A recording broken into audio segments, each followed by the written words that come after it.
하나님은 우리를 축복하시는 하나님이시죠. 그리고 이 축복에는 현세적인 복이 포함되어 있습니다. 우리를 지키고 보호하시고요, 우리의 삶의 형통함과 풍요로움을 주시는 분이죠. 그러나 현세적인 복, 삶의 풍요와 삶의 안정과 삶의 평안, 이러한 복의 가치는 우선적인 가치는 아닙니다. 우리 사람들에게 있어서는 이것들이 최우선적일 때가 있죠. 그래서 사람들은 풍요를 따라가는 거죠. 남자들은 다 경험하죠. 군대에 가면 초코파이 하나에 종교가 바뀌거든요. 교회에서 초코파이 하나 준다 그러면 다 교회 갑니다. 근데 그 다음 주에 불교는 초코파이 2개 준다 그러면 또 다 불교로 갑니다. 그 다음 주에는 성당 가면 담배도 피게 해준다 그러면 다 성당으로 이제 갑니다. 초코파이 하나의 종교가 이제 바뀌는 거죠. 만약 이러한 것들이 현세적인 복이 하나님께 있어서 최우선의 가치였다면 하나님은 하나님의 사람들을 다 축복하셨을 겁니다. 다 잘되게 하셨겠죠. 그러나 우리가 우리의 경험과 역사를 통해 보면 예수 믿는 사람들이라고 고난이 없는 것이 아니죠. 고난 당합니다. 시련 당합니다. 박해받기도 합니다. 그래서 예수 믿는다는 이유 때문에 빼앗기고 옥에 갇히고 칼에 맞아 죽기도 하고 여러 가지 어려운 일들을 경험하게 되는 거죠.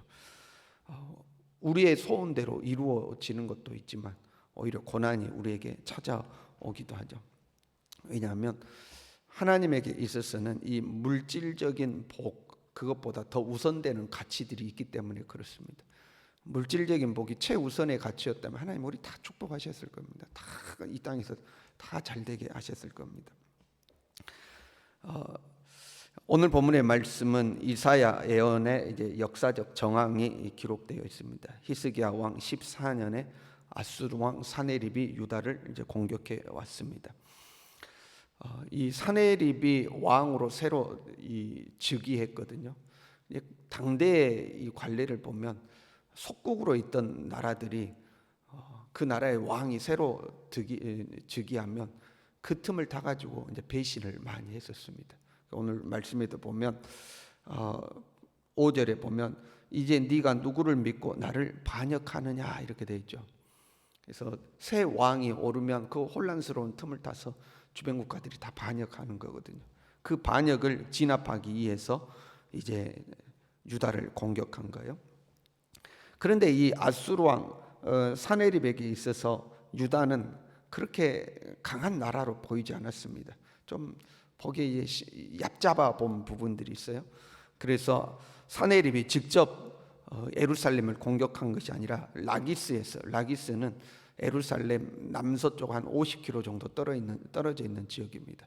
자기가 직접 유다로 오지 아니하고 군대 장관 랍사게에게 군대를 붙여서 너는 예루살렘을 치라 하고 이제 예루살렘을 보냈습니다.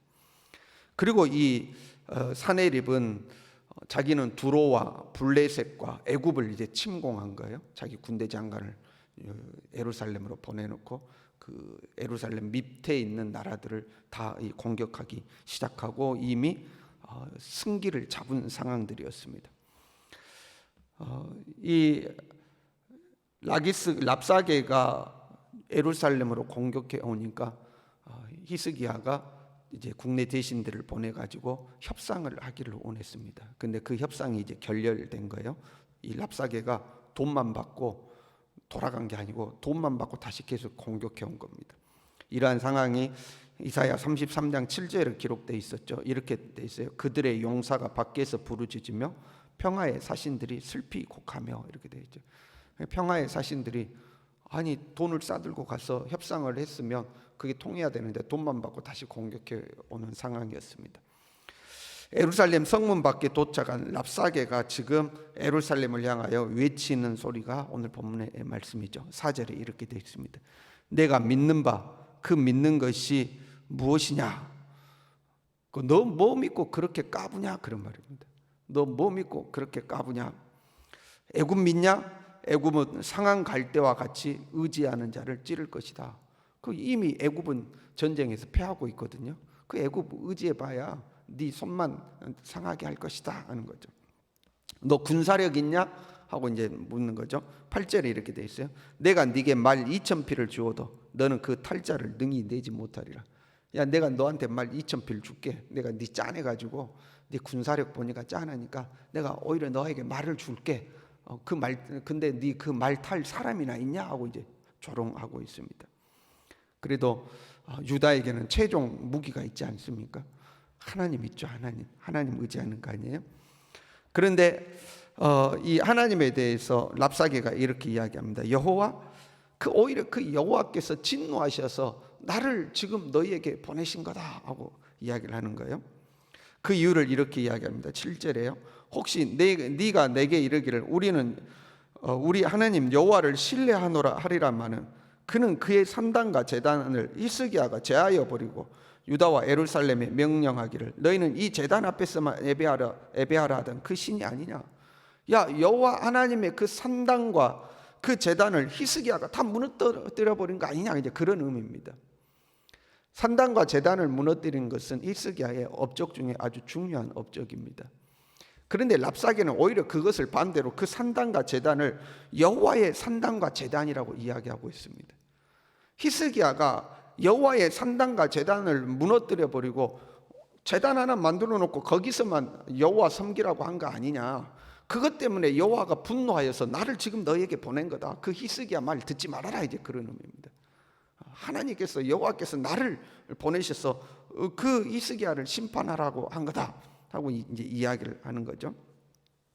그러면서 현실적인 생각을 하라고 그럽니다. 18절에요. 우리가 읽지는 않았죠. 18절에 혹시 히스기야가 너희에게 이르기를 여호와께서 우리를 건지시리라 할지라도 속지 말라. 열국의 신들 중에 자기의 땅을 아수르 왕의 손에서 건지자가 있느냐. 야, 현실적으로 생각해봐라. 지금 아수르하고 전쟁에서 이긴 나라가 있냐? 다 아수르가 승리했다. 그 현실적으로 판단해라. 너희가 우리 이길 수 있겠냐? 저 히스기야가 이길 수 있다고 하는 말 속지 말라. 현실적으로 잘 판단해보라 하고 이제 이야기를 하는 겁니다. 그리고 해유책을 내는 거예요. 16절부터 17절에 보면 항복하면 이 땅에서 포도와 무화과를 누리며 평화를 누리게 해줄 것이다. 항복만 하면 너에게 평화를 줄게. 그리고 얼마든지 이 땅에서 머물며 살면서 포도나무 무화과 열매 따먹고 살 수 있게 해줄 것이다. 그러니까 항복하라 하고 이제 해유책을 내놓은 겁니다. 현실적으로는 사실 랍사게의 말이 맞습니다. 주변을 다 둘러보아도 이 아수르를 이긴 나라가 없습니다. 다 전쟁에서 패했습니다. 그러니까 아수르의 신으로부터 자기 백성을 지킨 신이 없는 거죠. 당시의 사고로 전쟁이란 신과 신의 대결이었거든요. 그러니까 아수르의 신이 강한 거예요. 당대 사람들은 그렇게 생각하는 겁니다. 거기다가 항복만 하면 먹고 살게 해주겠다는 겁니다. 항복하면 뭐 포로로 잡아가겠다, 노예로 잡아가겠다 이게 아니고 그냥 너희들 살던 그 땅에서 그대로 먹고 살게 해주겠다. 항복해라 하고 이제 이야기를 하는 거죠. 현실적으로 항복하는 게 낫게 보이는 거죠. 그리고 무엇보다도 현실적으로요. 하나님이 정말 살아계신다면 아니 우리를 지켜야 되는 거 아닌가? 하나님이 정말 살아계신다면 이런 고난이 없도록 해야 되는 거 아닌가?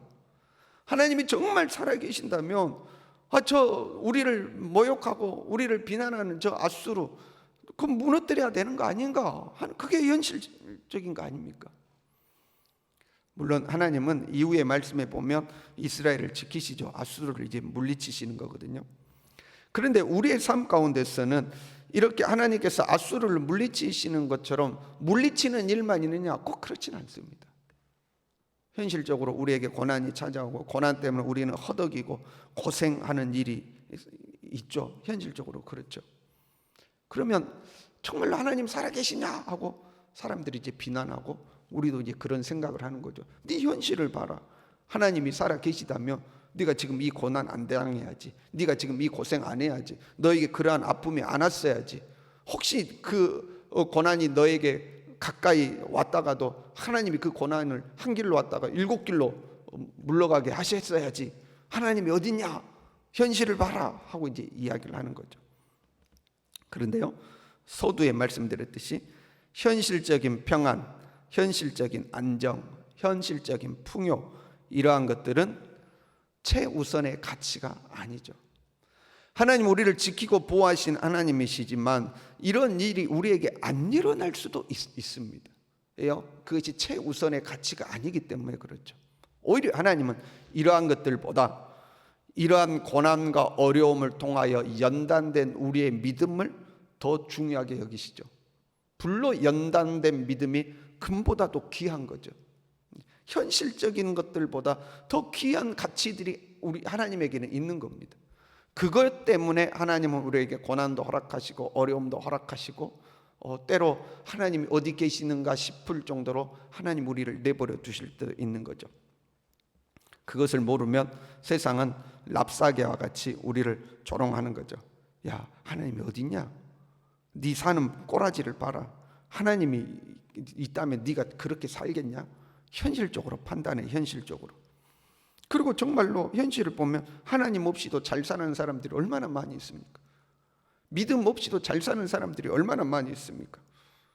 그리고 이야기하는 거죠. 야, 너도 그렇게 교회 열심히 안 다니고 신앙생활 열심히 안 해도 내가 시키는 대로만 해. 그러면 이 땅에서 무화과와 포도 열매를 풍성하게 먹게 해줄게. 얼마든지 잘 먹고 잘 살 수 있어. 신앙만 버리면 돼 하고 우리를 유혹하는 거죠. 이럴 때에 우리는 더 하나님을 의지하고 하나님께 소망을 둬야 할 줄로 믿습니다. 하나님이 우리를 도우시고 인도하실 줄로 믿습니다. 그러나 혹시 우리가 바라는 대로 하나님이 우리의 삶에 역사하지 않는다 할지라도, 그리 아니하실지라도 나는 하나님만 믿을 것이다, 나는 하나님을 끝까지 신뢰할 것이다는 이러한 신앙이 필요한 거죠. 왜요? 보이는 이 세상은 잠깐이요, 우리에게는 보이지 않는 영원한 세상이 있는 줄로 믿습니다. 이 신앙으로 살아갈 수 있기를 바랍니다. 기도하겠습니다.